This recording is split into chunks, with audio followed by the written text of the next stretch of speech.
of showed you the ropes or mentored you essentially? So I've had two influential mentors in my life. One was Gilbert Gonzalez. Gilbert took me under his wing, and he taught me what it meant to be an inspector, and that we weren't just the enforcers, but we were the educators. And that was an invaluable training for me. The other one was Jim McClintock, and I blame Jim for my activity with ICC because Jim was the one that in Phoenix was the first ABM that I attended. Jim made sure that we went to the hospitality suite, and he introduced me to a lot of people. And so, I just really encourage as you get into this industry, as you attend the ABMs, that you don't go to the ABM and when the meetings are over, you go sit in your hotel. You take the opportunity to network with people, and that's what Jim taught me as one of my mentors. When was the first time that somebody took the time to mentor you, and how did that experience go? Well, I have been so fortunate and had hundreds of mentors along the way, large and small. But I'm going to tell you a story when I first started in this business. And I got hired by a small town, city, and I was a one-person building department and had never been a building department before.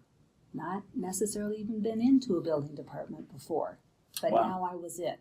Wow. I had to learn, talk about on-the-job training. Like, here, you're it, sink or swim.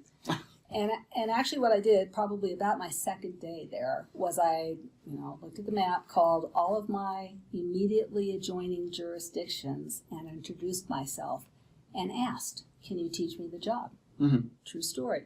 And I actually did get adopted by an adjoining building department. And, I went over there for their weekly meetings, and I went through them as they studied the code and a lot of other things like that.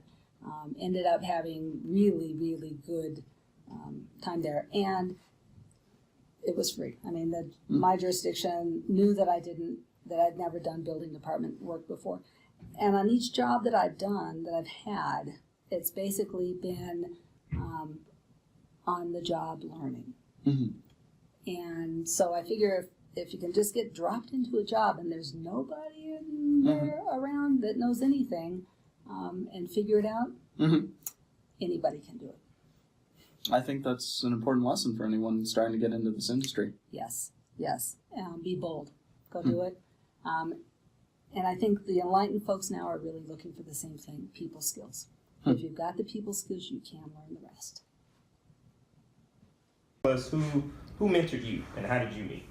Well, I had several mentors throughout my life, but I guess in the code aspect, I started with Jackie Gibbs, City of Marietta, fire marshal at that time. He then became chief of Marietta.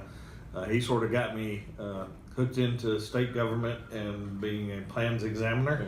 The mentor there was Raymond Hall, who was a registered FPE in the state, and he was the deputy state fire marshal, and basically took me under his wings and taught me the aspects of understanding codes and when things, how you read the code books a little bit, which got me more interested in taking some more classes myself to expand my horizons. And then when I got involved in the SBCCI at that time and ICC now, in 2000, again, I had a lot of good help that pulled me in and took me under their wings and showed me the ropes of the code hearings. And before you know it, when you start asking to do things, they give you the assignments and more stuff to do. The more you do successfully, the more they're going to give you to expand your horizons. And I think that's the thing of a good mentor is